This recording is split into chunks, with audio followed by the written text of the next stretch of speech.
I am making my first ever full fursuit. Oh yeah, that's right, the full shebang. None of this half suit, partial suit rubbish. I'm not some pleb furry anymore, alright? I'm upgrading to a proper, respectable furry now. So yeah, I already made a partial before in the last video, but that was more of like a test run to see, you know, how good I am at this and whether I even like fursuit making. Turns out I'm better than I thought I was, and I do like doing it. So I've decided that now I've done my test run, I'm going to make my suit of my character, which conveniently is a pretty simple design. I mean, it's just a cat with a bow tie in it. So it shouldn't be too hard to sort out, which is good for a beginner like me. Because obviously I don't want to be faffing about with complicated markings when I don't even know how to make the body in the first place. But we don't need to think about that today, because this is just part one, alright? It's a long process, and if I did it all in one video, you'd be sitting here for ages. So to split it up, today we're just going to do the head, which, I mean, let's be honest, is the most interesting part in it. So, let's begin. First, I made the foam base, and I did this pretty much exactly the same as last time. I mean, there's not really much else to talk about. It's just a bunch of cutting, gluing, and carving foam. I mean, I guess this time it's in the shape of a cat instead of a dog, and it's probably a bit more symmetrical. But yeah, not really much else to say about it, so if you want to see that, just watch the last video, and we'll just skip over this step for the most part. Right, here we are. So, we're at the point where we're doing something different from last time. I actually have a sewing machine this time. Oh yeah, look at this, look at this. And I even got it for free. It's actually my nan's old one that she's never used. So we're going to give it a whirl, see if it's any good. But I don't actually know how to use this thing. Like, do you press this or...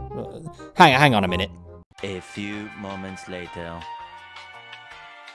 Right, this thing sucks. It is as fiddly as anything. It keeps going diagonal for some reason. It's too small to properly fit my hand in there, and it keeps making these stupid, massive knots. So, you know what? I just can't be bothered messing around with this stupid thing. I'll try again when we get around to sewing the fur, but for now, I'm just going to sew the lining by hand. Then I glued in the eyes, which, by the way, I made those earlier. Didn't think it needed talking about because I already did the exact same thing in the last video. Also, though, I did want to add these, like, magnetic eyelid things, because I thought they looked cool, you know, they add a bit of expression, right? But the way I've done the eyes, they kind of, like, stick out. They're not really, like, pressed into the foam, so there's nowhere for the magnets to actually go. Also, I've noticed that the way I do the eyes, since they're not slanted like this, I think it ruins the follow me eyes effect. And obviously the magnet thing. But the problem is, you can't see it at all if I slant them. So I don't know how you're supposed to do that. But next time, I guess I'm going to have to try and come up with a bit of a different strategy for that one. Figure out how that works.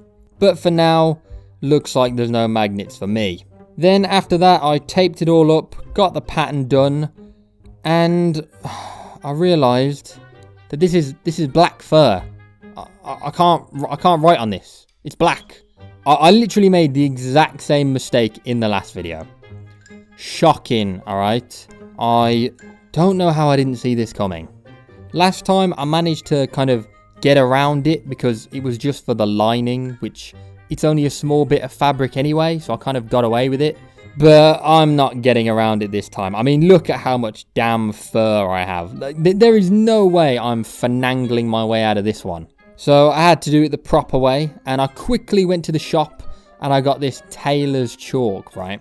It's alright, but it kind of rubs off very easily, so I had to keep retracing over it every once in a while before it disappeared completely. But anyway, it works well enough, and I sorted out the pattern. Then I just cut it all out, got all these pieces ready, and we meet again. My old nemesis. Listen, I'm gonna have to learn how to use one of these stupid things sooner or later. So it should probably be before I do the bodysuit. Because the body is gonna take like a bazillion years if I sew it all by hand.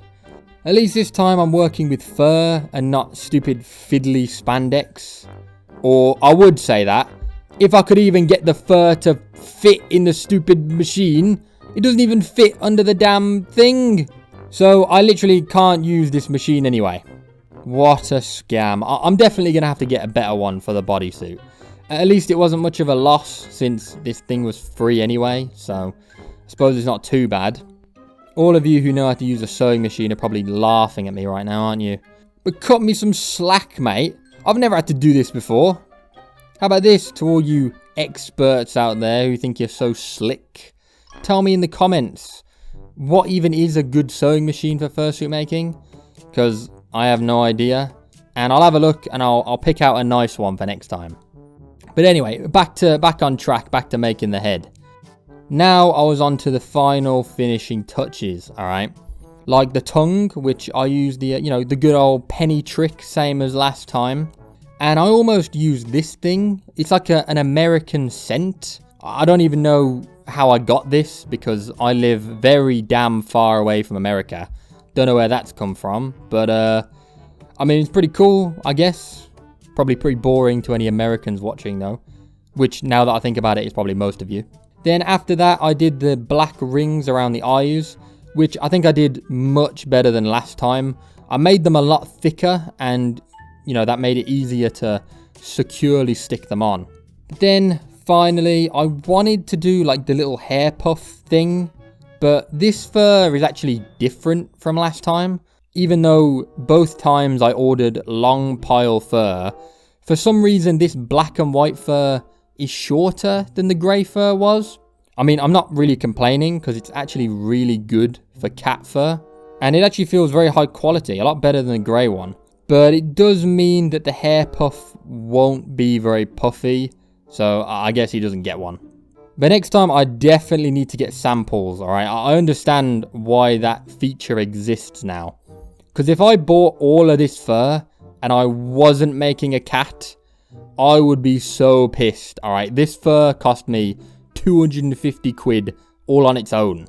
So I'm glad it's still good for what I'm doing. But anyway, now, the moment we've all been waiting for. Drumroll, please. Ta-da! Here is the finished head. It looks a bit better than my last one, I think.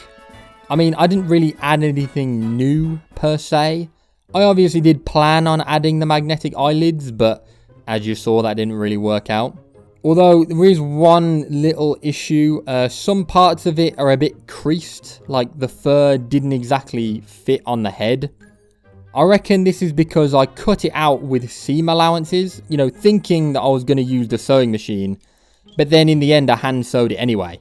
So the pieces are slightly too big. So a bit of a misstep there, bit of a miscalculation.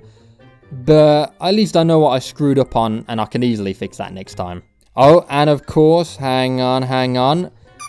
There we go. Can't forget that, can we? That is the most important feature. You thought I forgot, didn't you? Nah, of course not. Every suit I make will have this. Every single one of them.